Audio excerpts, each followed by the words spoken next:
What's going on, everyone? We got another farm video. I know I've been procrastinating on this for a while, but I think it's time to finally put in this crossing for my tractors to be able to get from that field over to the barn and silos and the field that has all the horses in it. So what I got to do, I've already started on this. My little decorative fencing here, I've got a space cut out. We're just going to put a little concrete ramp, go over the top. We've got to replace this tree, kind of move them around somewhere on the farm. Probably put another tree here somewhere. I don't know if we're going to do it near the beehives or maybe use one of these posts that the pig pen has and put a tree there, because I need another tree over here to go with these. That way I might end up moving one of those over there. That way there's just some shade for the pigs and just a little bit of height over here with the farm. So just wanted to do a quick little side view and get some shots of this before we started, so you see what it looks like before, and then we've got the after. So let's get started. We're gonna do a time lapse. Got the GoPro set up here on time lapse. First thing I got to do is move my haunted house, and I've got it on the rolling table. So what we're gonna do, yeah, I've made it to where it fits in like a little puzzle. We'll just roll it back. That'll give me access to get in here closer. Then I'm just like right on top of it, so I can build the crossing as well as change this out and make it like a little path or something. Probably end up using some of those colors, just like a well-used path to be able to get into our field. So let's get started.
Alright, so we got it done.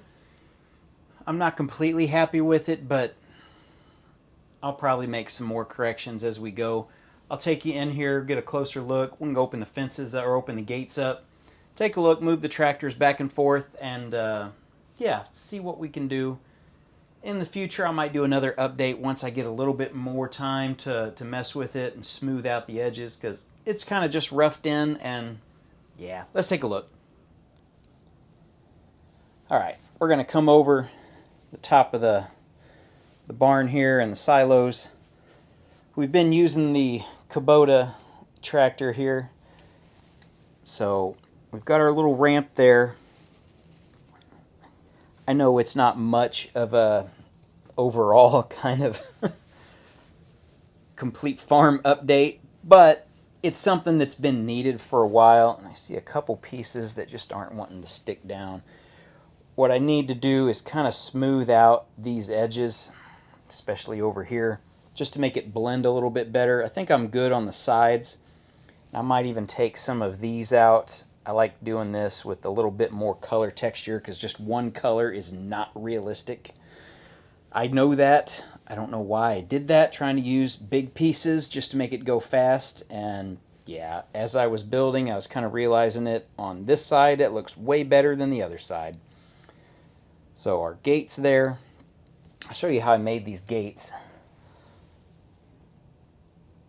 If the thing will ever focus. Simple design using those antennas on the bottom. Okay. Had to add just a little bit. You can see the one brown piece right there just to get it up above so the gate will swing open. Now this way it won't swing open. Well, because I've got elevation there. I know it's hard to see the elevation, but when you get down here you can kind of see a little bit of it. So I can only open them one way, and that's totally fine with me. So let's bring our tractor across. You can come across. Here's our well-traveled area. We're going to move our four-wheeler and move it in.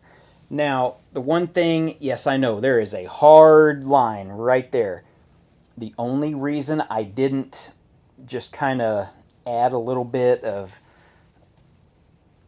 what is this, medium nougat or the dark orange, just a little bit in here to kind of spread it out, is because I'm going to be changing this field really, really soon, within the next couple weeks, to where we're going to go into planting season. And I've got my plow, and I've got this new idea for a plowed field in progress, and I don't want to waste pieces on this right now. Now eventually, yeah, this will come back. I'll put this back in the field later on, and I'll probably do that then where I've got to change out like some of these slopes and stuff to make it blend, but right now I'm just focused on getting this done and then going straight into planting season. So our little four-wheeler, yeah, he even makes it on the, or she, I guess, makes it on the well-traveled path, comes across. I do need to change out this piece because I need to blend a little bit of the darker green. I like blending the green. I mean, you can tell there one color of green is not realistic. Same thing with this. I like making it, also given a little bit of elevation change, you can see it just a little bit better. So that's why there's different colored greens.